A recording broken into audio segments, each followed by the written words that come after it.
Evolução em Dois Mundos, capítulo 17, Mediunidade e Corpo Espiritual, parte 2. No nosso último encontro, nós falamos um pouquinho, nós iniciamos, né, sobre mediunidade e corpo espiritual. Nós passamos lá pela aura.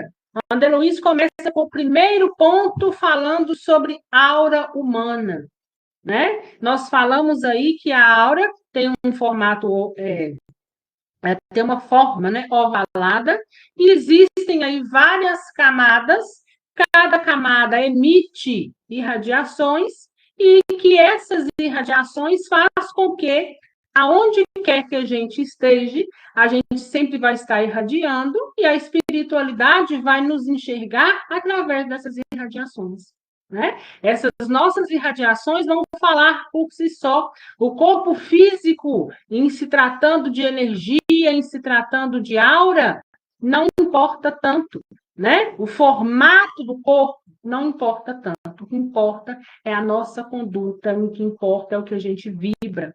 Quanto mais sutil são os meus pensamentos, mais eu externo e irradio luz. Quanto mais densos são meus pensamentos, mais escuro é a minha aura e mais energia trevosa eu atraio também para mim, né? Então, André Luiz veio falando dessas trocas de energias, nós falamos sobre o descanso físico que é necessário, porque o pensamento contínuo ele cansa, né? O nosso corpo físico precisa se reestruturar, né? Ou seja, precisa ir refazer as nossas células, né? Enquanto o espírito não tem essa necessidade. Por isso que o espírito, quando o corpo físico dorme, ele sai do corpo e vai passear aí para onde ele quer, ou então para onde um pensamento, né, o atrai de uma certa forma. E nós falamos também dos aspectos do desprendimento, né? Que nada mais é do que a gente vai até onde a gente quer, aonde a gente deseja. O nosso pensamento, ele cria, e ele cria tanto quanto nós estamos acordados, conscientes, quanto também a gente tiver aí adormecido, né? Então, o corpo físico adormece, mas o pensamento continua, e esse pensamento cria forma, né? Formas essa que pode gerar o sonho, né? A gente adormece e sonha com aquilo que durante o dia estava aqui no nosso consciente, sonha, tem pesadelo às vezes, né? Por até mesmo uma indigestão, isso é fato, mas também na hora do sono pode acontecer o desdobramento. E André Luiz começa hoje a segunda parte falando para a gente de mediunidade espontânea, né? Então, qual que foi a forma natural que começou essa mediunidade espontânea? Então, ele já começa dando uma deixa para a gente lá nos aspectos do desprendimento. Se ele fala que a gente tem a necessidade do sono, e que no sono o espírito pode sair do corpo físico e ir para um determinado lugar aonde a consciência o projete, ele já começou a dar a deixa para a gente. E ele inicia o subtítulo dessa forma. Nessa fase primária de novo desenvolvimento, encontra-se, como é natural, ao pé dos objetos que lhe tomam o interesse, né? Então, ou seja, durante o sono, nós vamos para onde nos interessa. Que lugar de interesse é esse? Onde os nossos pensamentos estão vibrando, estão nos jogando. Quando a gente fala de umbral, e vai ficar mais fácil vocês entenderem, nós já sabemos que se eu desencarno com o pensamento denso, pesado, ou se eu carrego comigo durante todo esse dia, embora ainda encarnada, pensamentos de ódio, de raiva, pensamentos densos, né? Se eu desencarno, eu posso ser arremessado diretamente para esse lugar. Se eu estou no sono do corpo físico, no descanso do corpo físico, eu também posso ser arremessado para esse lugar, embora eu esteja ainda encarnada. né?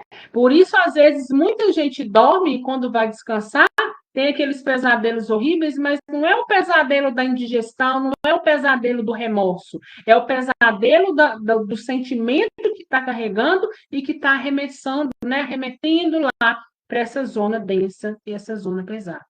O contrário também é verdade, quando você tem pensamentos sutis, quando você tem um certo equilíbrio, você é direcionado para onde? Para lugares também sutil de bons pensamentos, de energia positiva. Ali você vai buscar aprendizado, ali você vai procurar se desenvolver, ali você vai procurar talvez encontrar com o seu ente querido, ainda que você volte de uma forma inconsciente, né? Mas a gente sabe dessa possibilidade. Então, essa possibilidade, essa mediunidade espontânea começou aí, né? Dessa saída do eu pensar, pensamento gera forma, né? Essa energia do pensamento gera forma. Essa forma me arremete a um tal lugar pela vibração ao qual eu me encontro. E ele dá um exemplo, né? Então, olha lá. Lá no início de tudo, é assim que o lavrador, no repouso físico, retorna em corpo espiritual ao campo em que semeia, entrando em contato com as entidades que amparam a natureza. O caçador volta à floresta. O escultor regressa frequentemente no sono no bloco de mármore de que aspira a desentranhar a obra-prima. O ceareiro do bem volve à leira do serviço em que se lhe desdobra a virtude. E o culpado torna ao local do crime, cada qual recebendo de espíritos afins os estímulos elevados ou degradantes do que fazem merecedores. Então, o que nós acabamos de dizer, André Luiz também descreveu, né? E ele fala o seguinte: então tem um lavrador ali que ele, o dia inteiro ele plantou, chega à noite no corpo físico, ele adormece preocupado com aquela colheita, preocupado com aquela lavoura. Então é normal quando o corpo físico dorme, esse espírito vai até a colheita. Para quê? Para dar uma olhada naquela colheita. Só que quando ele sai do corpo físico e vai até essa lavoura, ele se coloca em comunicação com o quê? Com outros espíritos que ali estão.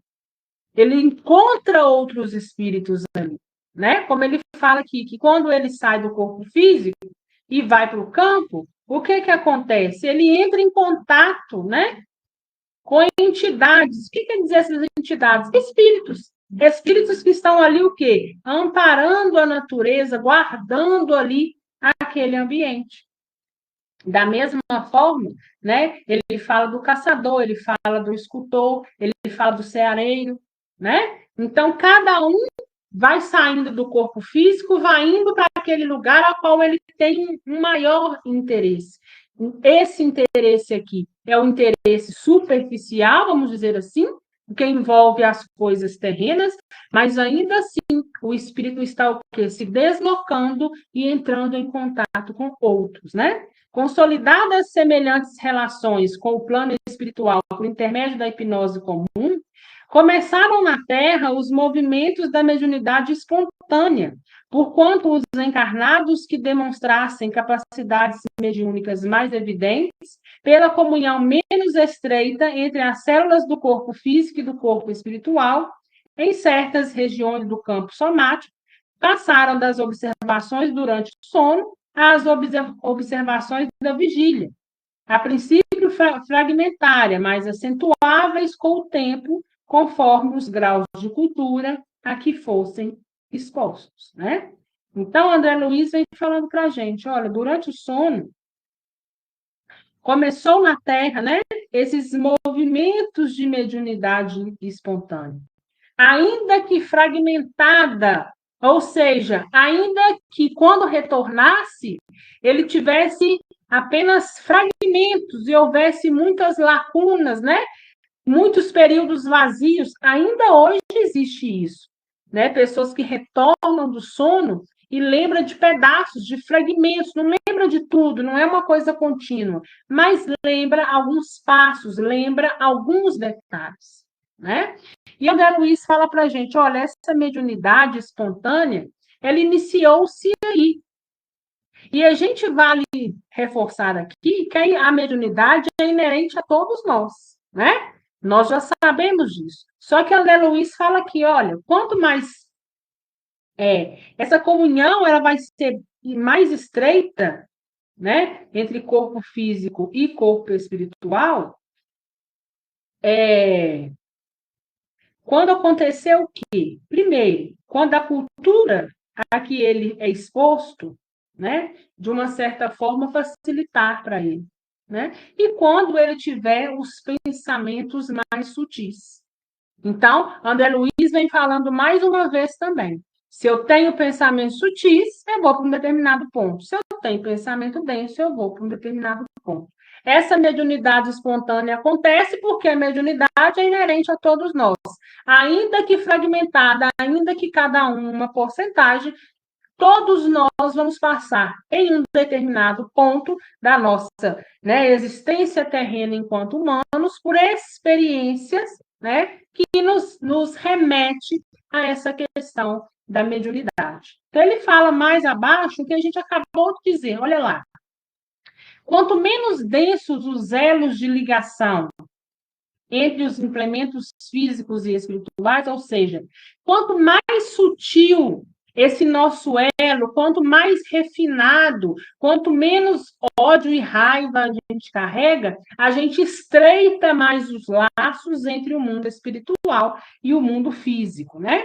Então, ele fala, nos órgãos da visão, mais amplas as possibilidades na clarividência, prevalecendo as mesmas normas para a clareaudiência e para modalidades outras, no intercâmbio entre duas esferas, inclusive as peculiaridades da materialização, pelas quais os recursos periféricos do citoplasma, a se condensarem no ectoplasma da definição científica vulgar, se exteriorizam do corpo carnal do médium na conjunção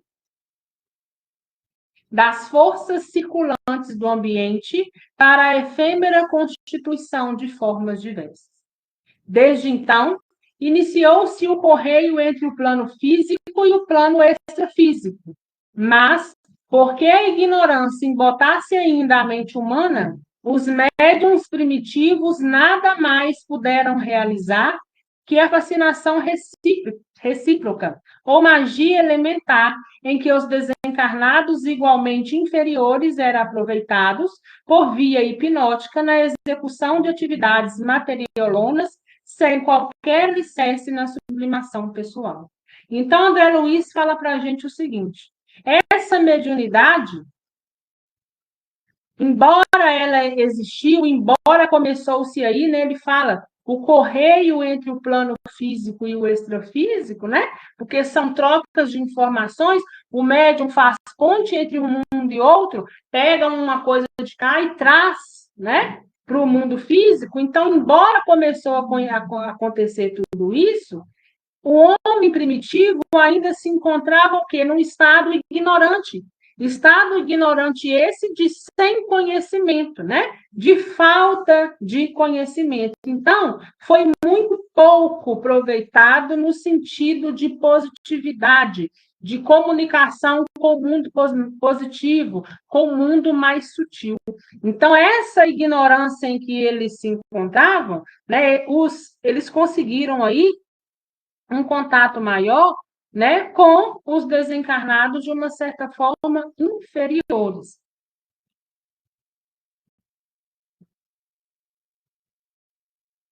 E André Luiz vai passar a falar da formação da mitologia. Então, nós vamos entender, né, ele é bem pequenininho esse subtítulo, mas eu vou começar explicando para depois a gente fazer, então, a leitura. André Luiz acabou de nos dizer que as comunicações, quando elas começaram, esse contato voltava também ainda muito fragmentado, mas ainda assim foi o berço de tudo. Pela ignorância, o que acontecia? O contato era muito maior, né, com o ambiente denso, né, e pesado. E a partir desses contatos começa a surgir o que André Luiz chama de formação da mitologia, né? Por que formação da mitologia? Porque o homem passa a criar, a partir de então, vários contextos em que se perduram até hoje. Dentre eles, o medo. Quantos aí que falam, misericórdia, se eu ver um espírito, eu saio correndo, né? Porque o espírito se atrelou desde essa época ao fator medo, né? Ou seja, vai te fazer mal, né? Cuidado. Então, a pessoa está ali sempre num estado de alerta. E aí foi gerando esse mito, porque a gente sabe que nem sempre são essas situações, né? E que, sobretudo, os espíritos estão aí para nos ajudar. A gente sabe que existe o lado denso, o lado pesado, né? Mas a gente também sabe, conhece a porta aberta. A sua porta está ficando aberta, você está tendo uma conduta ou atitudes que está levando a ambientes densos e pesados. E muitos se aproveitaram nessa época, né? Já que estavam ali em contato com aquela região mais densa, o pessoal aproveitou-se então para poder começar a escancarar a porta para esse ambiente mais denso, e aí nasce então a questão da magia negra, né? Então, eu vou trabalhar com os trevosos, eu vou fazer o mal para o outro, enquanto essa mediunidade inerente a todos nós, ela veio para quê? Para o bem comum, para nos desenvolver, para ampliar a nossa capacidade de raciocínio, de pensamento, para nos colocar em determinados pontos de melhoria. E aí, desde essa época, é feito tudo ao contrário, né? E aí nasce aí essa mitologia, nessa questão aí de que o mundo espiritual, de uma certa forma, está fazendo o mal, né? E a gente não sabe que não é isso. E aí, ele começa falando o seguinte: apareceu então a goecia ou magia negra, a qual as inteligências superiores opuseram à religião por magia divina, encetando-se a formação da mitologia em todos os setores da vida tribal. Espíritos familiares interessados em favorecer as tarefas edificantes para levantar a vida humana a nível mais nobre foram categorizados, né, qualificados à conta de deuses em diversas faixas da natureza. E realmente, através dos instrumentos humanos mobilizáveis, esses gênios tutelares incentivaram por todas as formas possíveis o progresso da agricultura e do pastoreio, das indústrias e das artes, né? Então, eles também aproveitaram de uma certa forma, aproveitaram. Então, surgiu um lado aí, com essa questão levando aí para a magia negra, mas surgiu outro colocando os espíritos superiores como se fossem deuses, né? Assim como muitos colocam determinados espíritos, os santos, né? A gente respeita cada posicionamento, a gente respeita cada um, né? Por quê? Pela história de vida que teve. Mas a gente sabe que aquele santo, aquele que muitas vezes eles chamam de deuses, né? A gente sabe que são espíritos evoluídos que passaram pela Terra, trabalhou muito pelo bem comum e deixou para a gente um grande aprendizado, né? Mas a gente sabe e entende que é a figura de Deus, o que é a figura de Jesus, né? Então, hoje a gente não está mais nessa ignorância e a gente consegue perfeitamente discernir sobre isso. A gente consegue entender que as sombras, a região densa, a região pesada, ela precisa de ajuda, porque ali está estagnada, né? Não é querer usar dele para trabalhar um pouco mais dentro da maldade para poder superar o seu ego daquele momento em um determinado ponto. É a gente saber que esse lado mais escuro, quando o outro usa de uma forma inadequada, existem ali o quê? Consequências. Cada um vai colher aquilo que plantou. Por isso existe um grande ditado: o feitiço sempre volta para o feiticeiro, né? Por quê? Porque, assim como nós, eles também têm o dever de prestar conta.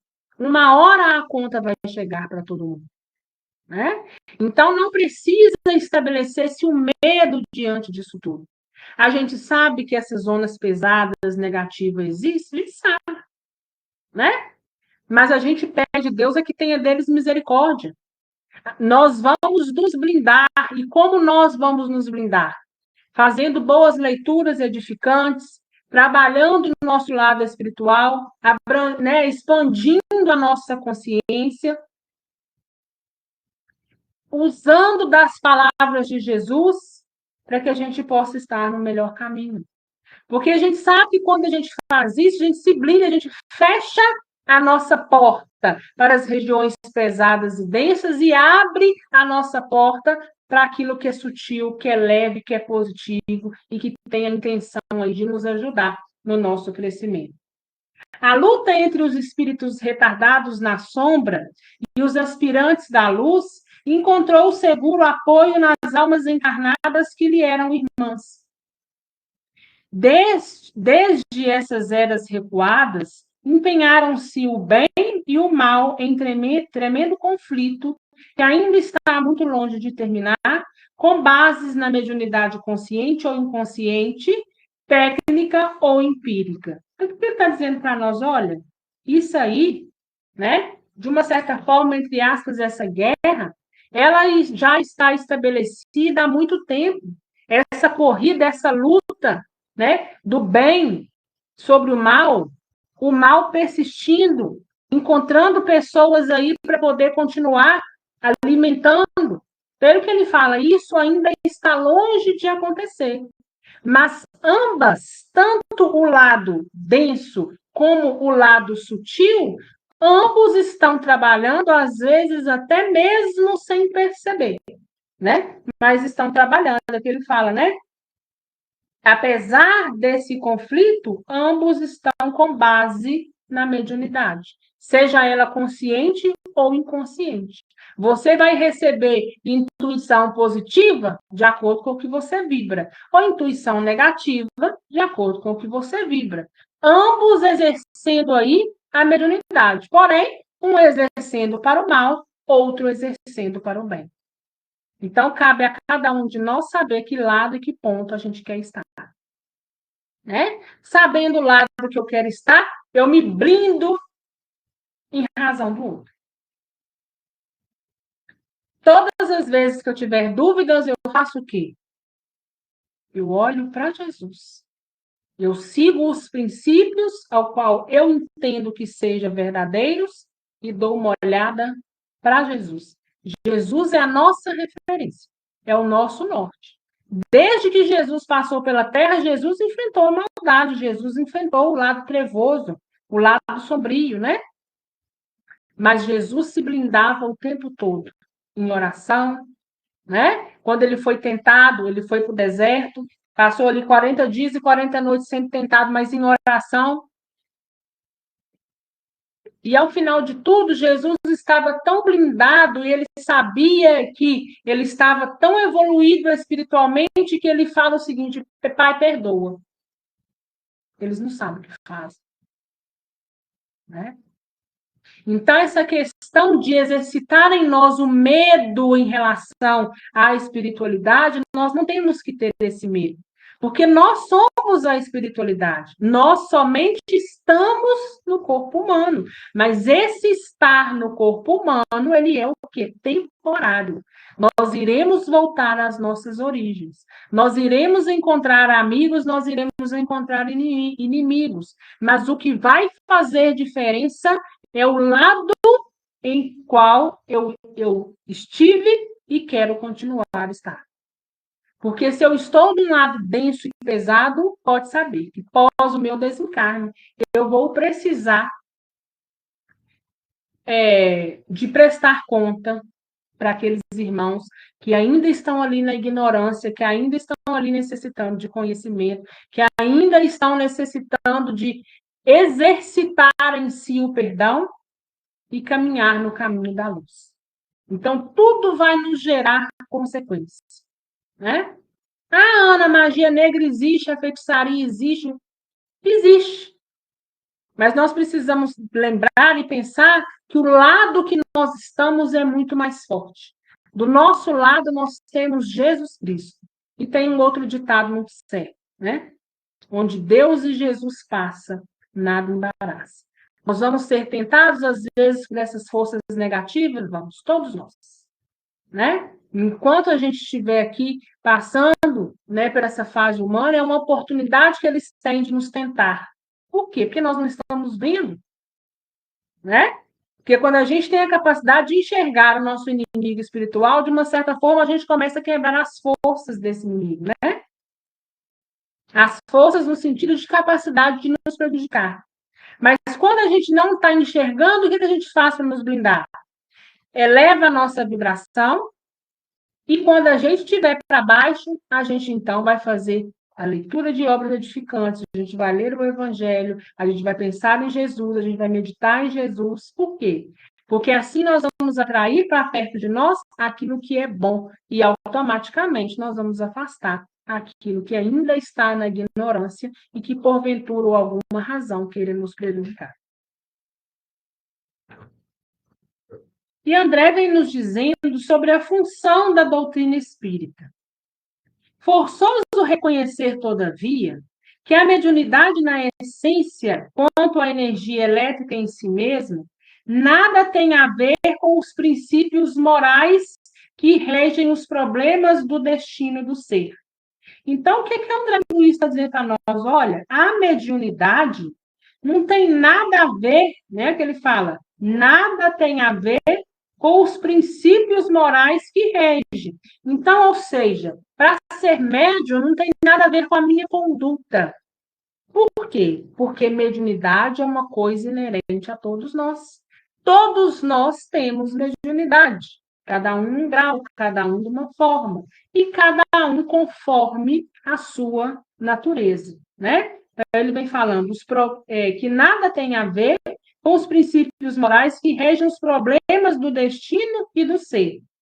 Dela podem dispor pela espontaneidade com que se evidencia sábios e ignorantes, justos e injustos, expressando-se-lhe desse modo a necessidade de condução reta, quando a força elétrica exige disciplina a fim de auxiliar. Então, ele fala, todos nós somos médiuns, todos nós praticamos a mediunidade de uma forma, seja sábio ou ignorante, justo ou injusto, mas de uma certa forma, cada um de nós a expressa, né? E André Luiz fala da necessidade, que nós temos a necessidade dessa condução reta, e que essa mediunidade, para ser exercida, ela necessita de disciplina, né?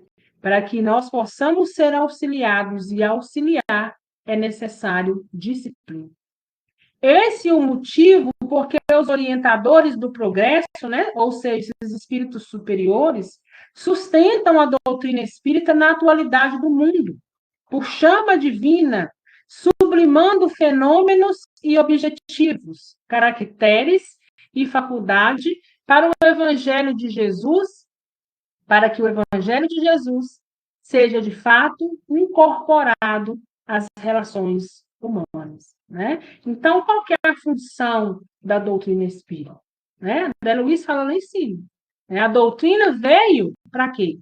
Para dar à mediunidade um caráter ético e um caráter moral.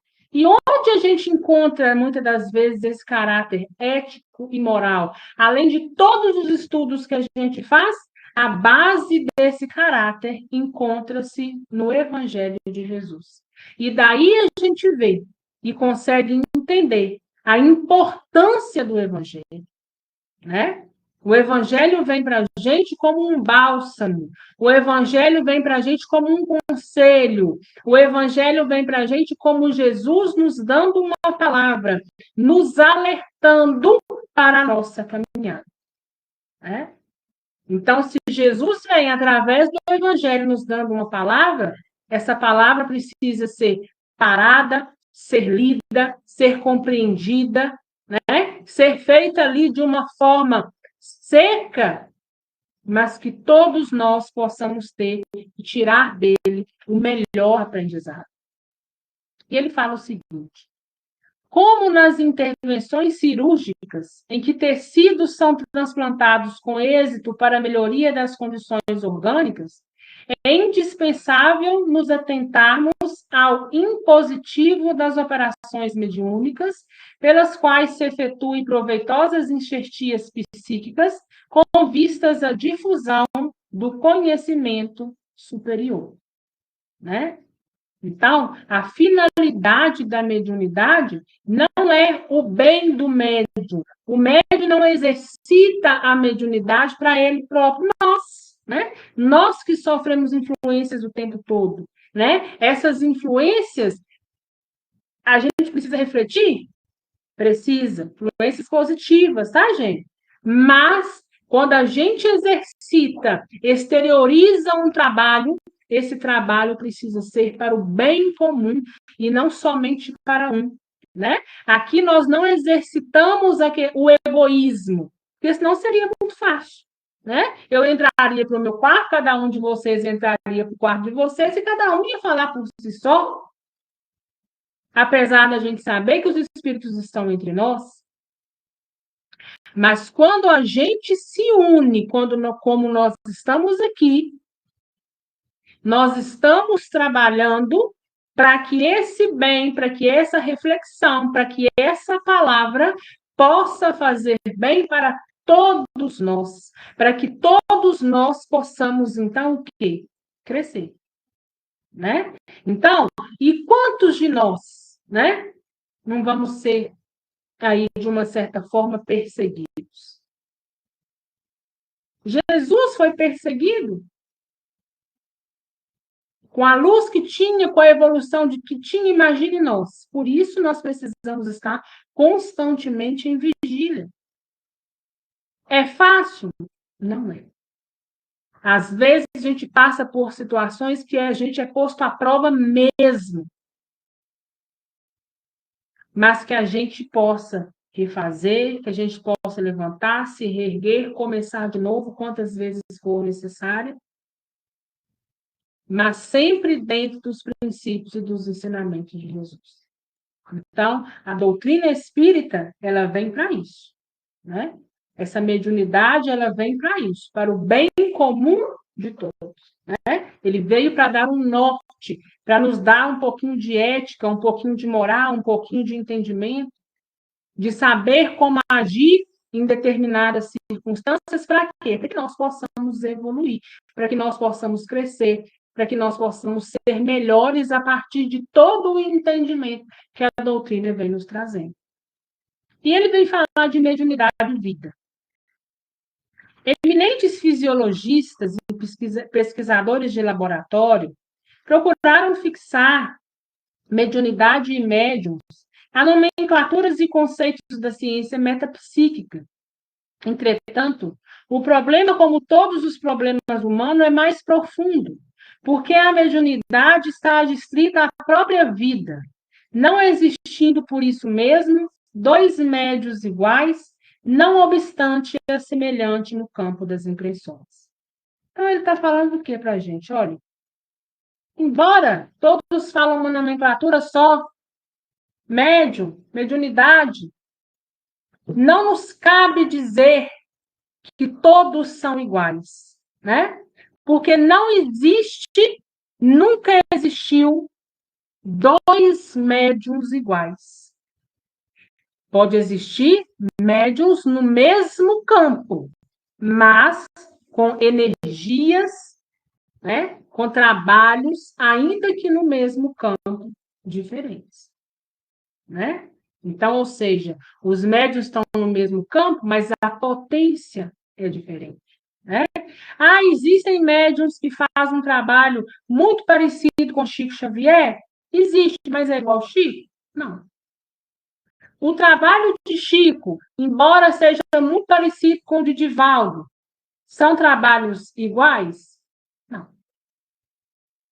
Cada um de nós somos únicos.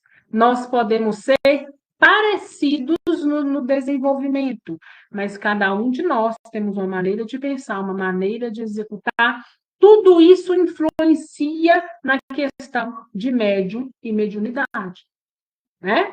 Então, fulano faz psicografia, fulano A faz psicografia, o B também faz. Mas ainda que venha pelos mesmos espíritos, as características vêm diferentes. Né? Por quê? Porque é médium diferente. É corpo material e físico, é corpo espiritual e físico diferente. São vibrações diferentes, são entendimentos diferentes, são intuições que recebem e que interpretam diferentes. Né? Então, ele vem dizendo para nós, não existe nenhum médium que é igual ao outro. Né? Cada médium ele é único, cada médium trabalha de uma forma, ainda que talvez no mesmo campo. Fulano é vidente, é clarividente, é clareaudiente, mas ainda assim ouve, vê de uma forma diferente, ainda que no mesmo.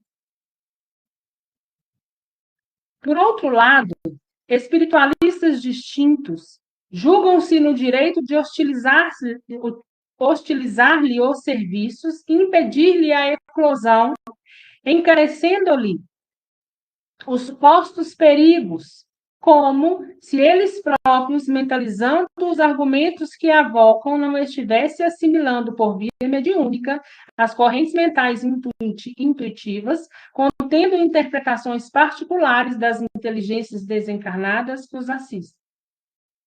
O que ele está falando? Olha, além dos médiuns, cada um ser único, cada um trabalha de uma forma diferente, ninguém é igual a ninguém, ainda tem os espiritualistas que vêm nos falar sobre os perigos, ou seja, cuidado com essa questão da mediunidade.